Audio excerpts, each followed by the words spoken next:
The police lights painted every perfect beige house in Harmony Grove like a bad carnival when Deborah Hargrove, our HOA president, completely lost her mind in front of the entire neighborhood. And there I was, Tyler Grant, standing calm as Sunday morning, holding out one crisp dollar bill that had just bought back not only my own house, but every single lawn, driveway, and two-car garage on the block. It all started 6 months earlier with a metal rooster. Not a live one. Mine was a 10-foot-tall welded scrap metal monster my grandfather built in the late 70s. He called it Old Rusty. Most people in Harmony Grove called it an eyesore. To me, it was the last piece of the man who raised me still standing guard in my front yard. Harmony Grove used to be quiet farmland. Then the developer showed up, slapped down 200 identical beige boxes, and crowned Deborah Hargrove queen of the new rules. She lived 3 doors down in the biggest house on the cul-de-sac. Always in pastel cardigans. Always carrying that damn clipboard like it gave her superpowers. The first time she came for me, I was pressure washing the driveway on a bright Saturday morning. Her white SUV glided to a stop like a shark. She stepped out, smiled with zero warmth, and pointed straight at Old Rusty. "Mr. Grant, I'm Deborah Hargrove, president of the Harmony Grove HOA. That statue violates Section 4.2, non-conforming yard art. You have 30 days to remove it." I wiped my hands on my jeans.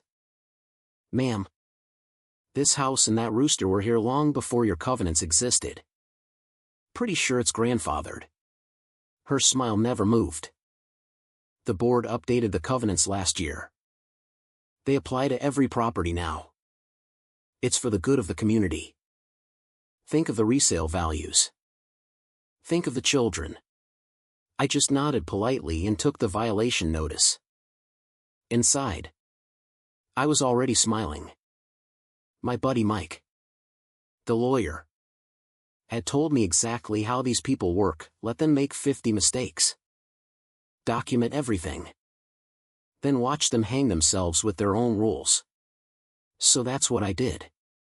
The fine started small and got stupid fast. $100 for the rooster. $75 because my truck sat in the driveway too long, $50 for dandelions in the lawn, I called it a pollinator garden. $200 because my shutters were not in the approved neutral palette. Each letter was more self-righteous than the last. Meanwhile, the gossip campaign kicked into high gear. Deborah made sure the neighborhood Facebook group knew I was that difficult single guy who refuses to follow simple rules. Someone started a rumor I was a hoarder. Another post suggested my junk sculpture was lowering everyone's property values by thousands. Parents began steering their kids to the other side of the street when they walked past my house. I never answered a single post. Never argued in public. I just smiled, waved, and kept collecting evidence, every letter, every time-stamped photo of her drone buzzing over my yard, every recorded neighborly chat on my phone. Silence drives people like Deborah absolutely insane. They mistake it for weakness. One humid evening I sat on old Mr. Reynolds' porch 2 streets over. He'd lived here since before the developers bulldozed the woods. I showed him the original 1972 survey map from my family's deed. "Look at this boundary line," I said.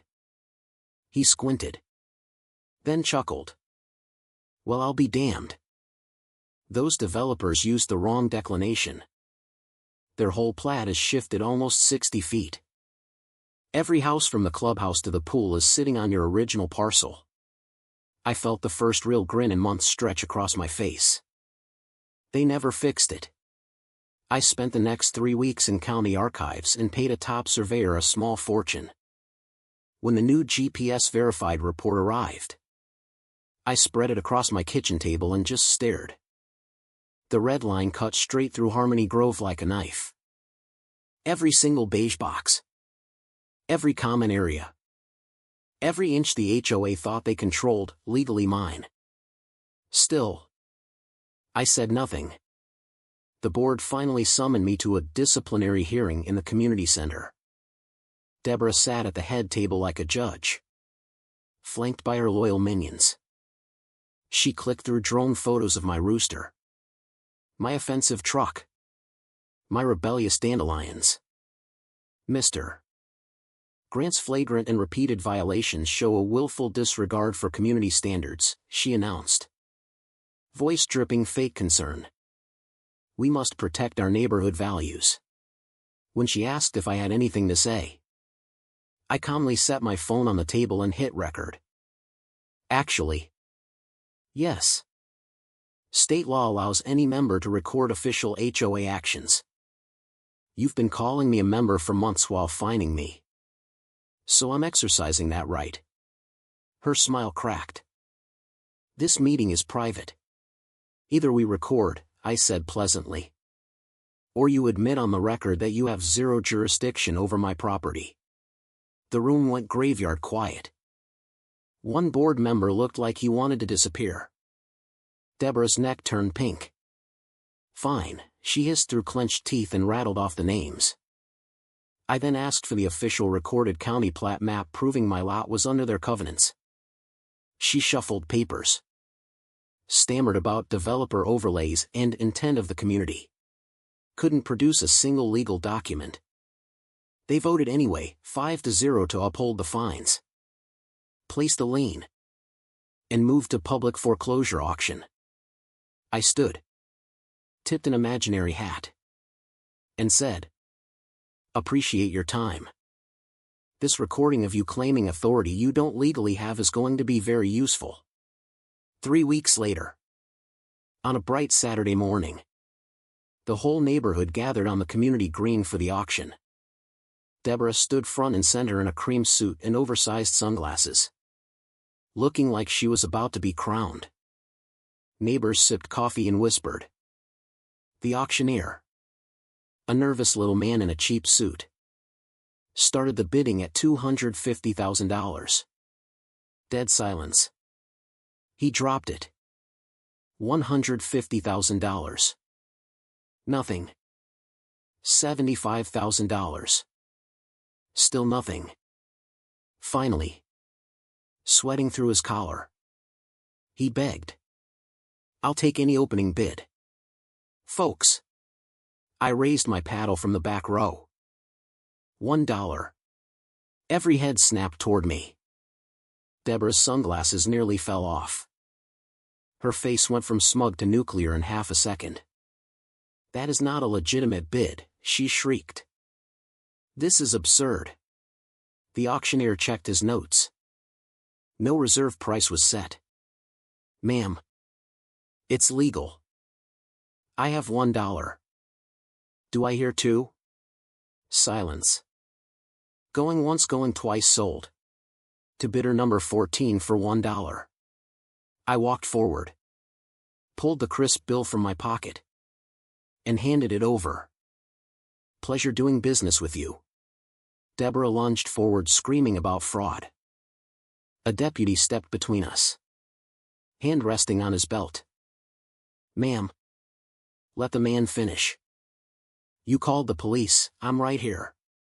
That was the moment I unrolled the big survey map across a folding table, weighted the corners with rocks so everyone could see. This red line, I said loud enough for the whole crowd, is the verified boundary from a state-certified surveyor. Your developer used the wrong reference point 20 years ago. Every house in Harmony Grove, including the pool, the clubhouse, and your own home, Mrs. Hargrove, is sitting on my family's original land. Phones came out. People zoomed. A woman in the front row actually dropped her latte. Deborah's face drained of all color. That's impossible. We have deeds. You have deeds to the buildings, I said quietly. Not the dirt underneath them. The dirt's been mine the whole time. Right on schedule. The process server walked up with a thick stack of envelopes. Mrs. Hargrove? You've been served trespass, slander of title, and eviction proceedings on behalf of the entire association and all residents. The green exploded into pure chaos. People shouting, crying, calling lawyers on speakerphone. Deborah stood frozen, papers shaking in her hands. Her precious clipboard lying face down in the grass like a fallen soldier. In the days that followed, the mask slipped completely. The neighborhood chat went from Tyler's rooster is a problem to Deborah fined me $150 for Christmas lights 2 days late. Parents admitted she'd threatened to report their kids for playing basketball in the driveway. The board turned on her in record time. At the emergency meeting, the crowd booed her off the stage. She resigned that same night. Mascara running, voice cracking. I didn't want to ruin anyone's life. Through Mike, I offered every homeowner a simple 99-year land lease for $1 a year. The only condition? The property would never again fall under any HOA, now or in the future. They signed so fast the paperwork was still warm. Deborah sold her house at a massive loss and moved into a high-rise condo with an even stricter HOA. Last I heard, she was already writing violation notices for her new neighbors. Poetic. Really. A few weeks later I sat on my front porch with a cold beer as the sun went down. Old Rusty caught the light just right, glowing orange against the sky. Kids were playing street hockey, something Deborah had banned. One neighbor had painted his front door fire engine red. Another put up a giant American flag. The neighborhood finally felt alive. I never yelled. I never fought dirty. I just waited, patient as the dirt she tried to steal, while she built the perfect cage out of her own rules and ego. Then I closed the door with a single dollar bill. So here's the question. Folks, was I the villain for quietly protecting what was mine? Or is the real Karen the one who hides behind community standards, a clipboard, and a smile while trying to control every blade of grass on the block? Drop your answer in the comments. I read every single one.